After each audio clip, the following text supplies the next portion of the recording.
ఒకరోజు ఒక పెద్దాయన శ్మశానంలో ఒక సమాధి దగ్గర కూర్చుని ఏడుస్తూ, మనిద్దరం గొడవ పడినప్పుడు 3 రోజుల్లో మనం మళ్ళీ మామూలుగా కలిసిపోయేవాళ్ళం. నువ్వు ఎప్పుడూ చెప్పేదానివి గుర్తుందా? 3 రోజుల కంటే ఎక్కువ రోజులు మాట్లాడకుంటే మనిద్దరి మధ్య దూరం పెరిగిపోతుంది అని. నీవు మౌనంగా ఉండడం మొదలయ్యి ఇది 4వ రోజు బంగారం.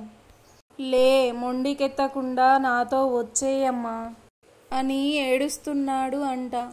ఆ ఆవేదనను ఓదార్చే మాటలున్నాయా ఈ ప్రపంచంలో? కట్టె కాలే వరకు కలిసుండే బంధం భార్యాభర్తల బంధం అయితే, కాటికి సాగనంపేదాకా దాని విలువ తెలియని బంధం కూడా భార్యాభర్తల బంధమే.